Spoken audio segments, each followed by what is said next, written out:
Trump just announced up to 25% tariffs on all cars that are imported or not made in America.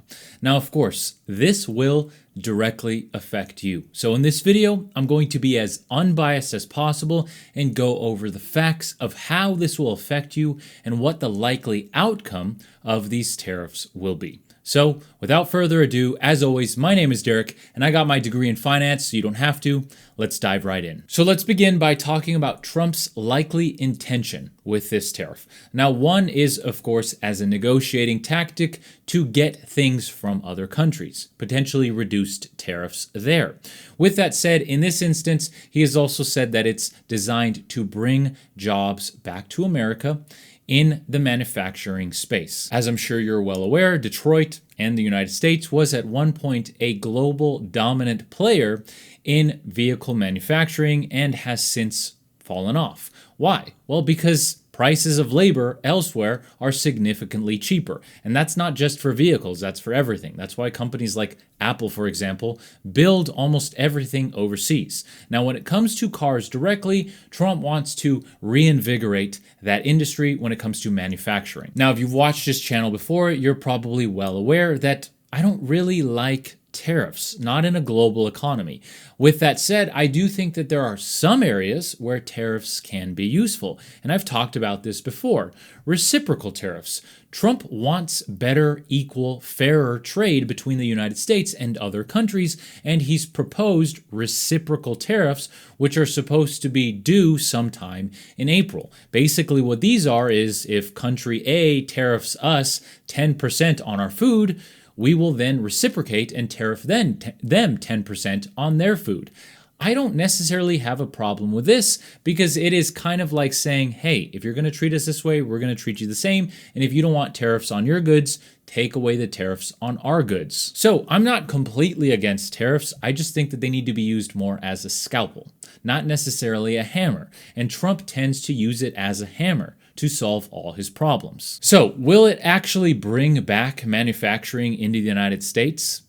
Well, maybe. But it'll be over the mid to long term, and who knows if the next president will not just reverse course. Now, there are some signs that car manufacturers are starting to bring manufacturing back to the United States, potentially because of these tariffs. Volkswagen and Hyundai Group come to mind. My problem when it comes to tariffs and any policy is that they are not created and implemented in a vacuum.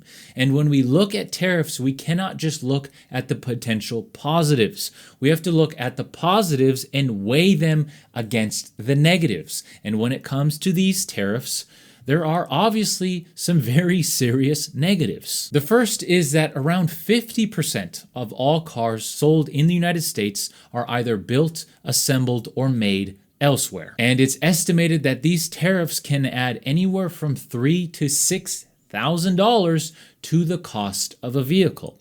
And what do we know about most tariffs? Well, companies don't just absorb the cost. They then transfer it to consumers through higher prices. And when we're talking about the auto industry in specifics, the profit margin is just not enough most of the time to support just eating the tariff. Most auto manufacturers run anywhere from 6 to 8% profit margins on their vehicles. So how are they supposed to eat the cost, which Trump has asked them? When he announced this, he asked auto manufacturers to not increase the prices of their cars. But how are they supposed to do that when a lot of their vehicles don't have the profit margin even if they wanted to? And of course, they're not going to want to. They're just going to pass the cost on to consumers because when all auto manufacturers or most auto manufacturers are affected, everyone's prices are going to go up. So what's the point of absorbing the cost when your competition is also having to raise their prices? And who will this affect most?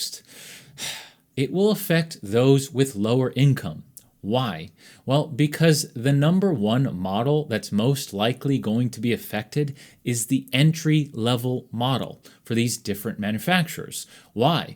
Well, because entry-level models usually don't have much profit margin to begin with.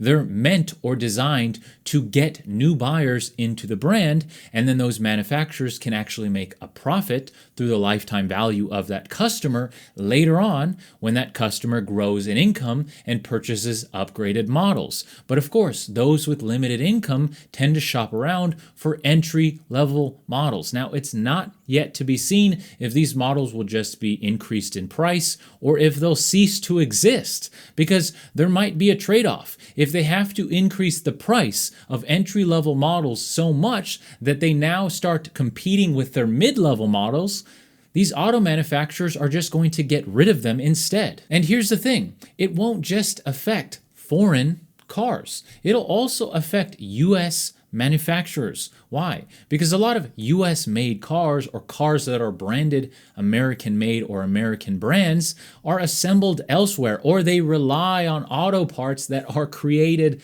elsewhere. So they will also be tariffed. Maybe not to the same extent, but they will. And one other thing that I think a lot of people forget or don't talk about is also decreased competition, which is just bad for the consumer. And you can actually see this in the truck area of the auto industry.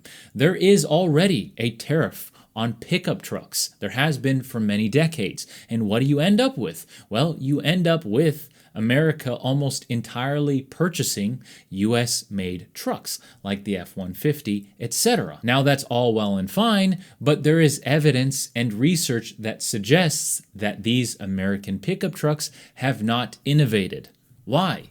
Well, because they don't need to. There's no competition from foreign manufacturers in order to cause them to innovate. They control the entire market because of truck tariffs. And that's also why you rarely see a pickup truck from a foreign brand. Yes, there's a couple of exceptions, but it's not very often. And in the very short term, we're talking 1 to 3 years, there's also going to be supply chain disruptions. And that's because right now the supply chain for auto manufacturers is very well fine-tuned, and there's a lot of transport between the United States and Mexico for assembly of these products. Now, these manufacturers and their leaders, CEOs, etc., are going to have to contend with this added cost, which will very likely cause supply chain disruptions, which, while potentially in the long term we might get more manufacturing jobs, in the short to midterm we might actually see more pain in the area that these tariffs are supposed to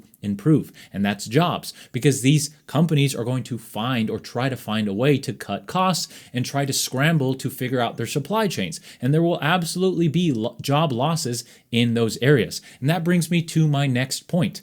Remember how I said these policies are not implemented in a vacuum, they affect other areas. And when we're talking about job creation, we also have to ask ourselves this main question, and I want this to be the main question of the video. Will the jobs that will hypothetically be created from these tariffs, will they exceed or will they be exceeded by the losses of other jobs in other areas? Because these car manufacturers may have to cut costs elsewhere. And with AI really taking off, there's going to be more incentive than ever to replace jobs when possible, or to make workers basically consolidate jobs, and you'll have less workers doing the same amount of work, which is of course not good for anybody. It's not good for the workers. It's also not good for the consumers, because areas like product support suffer when there are less people or when it's basically offloaded to AI. And that's really the point with tariffs. And we've actually seen this in other areas that Trump has implemented tariffs. In 2018, Trump implemented tariffs on steel and aluminum. And now, a few years later, that we have the available research, we can actually see that the job losses outpaced the job gains. Why? Well, because when you slap a tariff on steel and aluminum, yes, you get more manufacturing jobs for those specific metals, but there are so many other fields and industries that rely on steel and aluminum that have to bear the higher cost. And how are they going to cut costs? By cutting labor. So we have specific recent examples in research that shows that tariffs don't just magically affect one thing. They ripple through the entire economy and affect other areas. So it is yet to be seen if this will happen with auto tariffs, but the answer is that it likely will because it's happened before, and there are a lot of other industries that rely on auto purchases. To name a few, UPS, Amazon, FedEx, any sort of delivery service, Uber, Uber Eats, Lyft, construction companies, transportation companies, tourism, even the military industrial complex, which of course most people don't really care about their pocketbooks, and I totally understand that, but even them. So while the idea behind these tariffs might be honorable, and I understand that a lot of you might disagree, I'm just saying let's at least give the benefit of the doubt that it was designed to add jobs to the economy. We have no idea yet if those jobs will actually be outpaced by the job losses elsewhere, and we have no idea how much this is going to affect the consumer. Because if you add 10,000, 20,000, 100,000 jobs, fantastic. That is great. But if every single consumer, that means 160 million plus adults in the United States, have to deal with $3,000 to $5,000 of higher prices on their vehicles every single time they purchase one, I don't know if the benefits of added jobs are going to outweigh the massive increased costs. So, as you probably are already well aware, I don't really like the idea of tariffs in a globalized economy. Yes, he has had success in using them somewhat as a negotiation tactic, but it's also wreaked havoc on markets. And today, it wreaked havoc on the markets as well. The stock market is down a lot because of this announcement, because the stock market knows that this causes chaos, and either one of two things is going to happen. We're going to get retaliatory tariffs from all these other countries, or the tariffs are going to be canceled, and in either scenario, it's just bad news for global markets and for the United States stock market. That's why the S&P 500 is down. That's why the Dow Jones is down. And that's why even the golden child of the American auto manufacturing industry, Tesla, is down today. So while there might be some pros to this, and maybe there will be some job additions in the next 1, 2, 3, or beyond years, I think there will also be some serious negatives. And who are they going to affect? They're going to affect us, the consumer, with higher prices in an environment where we're already dealing with very sticky inflation that doesn't really want to budge below 3%. So with that said, I hope this video was informative. I hope you're now up to date as to what happened today. And if you like personal finance, world economics, and investing broken down simply, you're on the right place. So I hope to see you in the next video. Until then, take care.